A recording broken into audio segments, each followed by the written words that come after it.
Good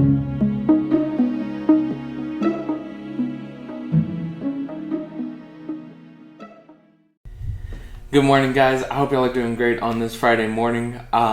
Before we get into our devotion, really quickly, I just want to remind you guys that tomorrow morning from 10 a.m. to 2 p.m., we will be doing our car wash fundraiser. If you guys could be here at 9, that would be really great. And just to help us get everything set up, get everything ready. And so that way we can give you guys your assignments as to where you'll be, what station you'll be working and everything. That would be super helpful if you guys could be here at 9. I know that that's asking a lot for you guys to wake up at 9 o'clock on a Saturday. But we could really use your help with that, guys.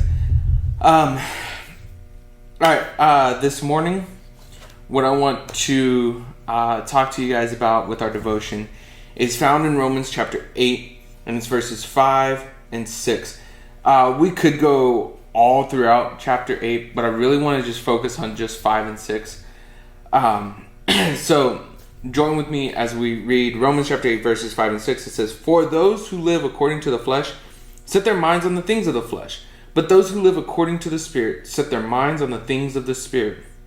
For to set the mind on the flesh is death, but to set the mind on the Spirit is life and peace." Paul is going into this whole explanation with the Romans with the church in Rome, of who we are as Christians and where our identity is found and everything. A lot of people use like Romans chapter 8 and on as basis for Calvinism. We're not going to get into that this morning. What I really want to focus on right now is really what's said in these two verses. For those who live according to the flesh set their minds on the things of the flesh. In verse 5 here, Paul says that those who live according to the flesh, their minds are set on the things of the flesh. Their minds are set on the things of this world. Their minds are set on the temporary pleasures of this world. Their minds are not set on what the Spirit has to offer. In fact, what Paul is saying here is that because they live, it's almost like this cause and effect. Because they live according to the flesh, they can only think of the desires of the flesh. It's like this idea of like they are so focused on pleasing themselves that that's all they care about. And then he goes on, but those who live according to the Spirit set their minds on the things of the Spirit. He says, but those who live according to the Spirit, you Christians, set your mind on the things of the Spirit.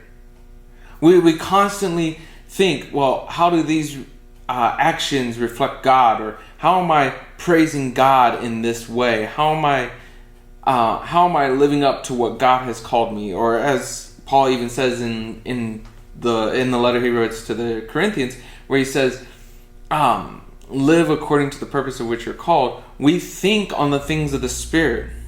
We think on the things of God. We think on the things beyond just what we see. We think on the things beyond what we can touch. We think beyond the physical things.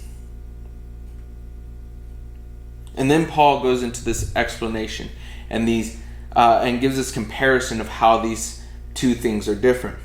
For to set the mind on the flesh is death. He doesn't mean that like if you're focused on what's in this world, you're going to literally just straight up die. What he's saying is that that's going to lead to an end. That's going to lead to an end. It's going to lead to a point where it's all over. It doesn't continue on. Thinking on the things of the flesh leads you only to a point of ending, leads you only to a point of finality. When we think about the things of this earth, we think, well, everything has to come to an end. That's even a saying that we say. Well, we even say all good things must come to an end. But we know that all things in this world are finite and limited. And then he goes on. But to set the mind on the Spirit is life and peace. This is different. See, he doesn't just say that to set your mind on the Spirit is life. He says it's life and peace. It's life and peace. It's life and peace because in the Spirit, when we set our mind on the Spirit and when we're focused on what it is, on the things of God, what we see is that we're granted everlasting life. We're granted a continuation. We're granted an eternity.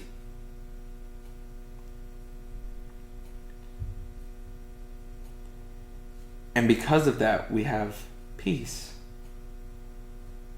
We have peace for all the troubles we face. We have peace for all the hard times. We have peace for everything that is going on, even in the world right now in 2020. We have peace.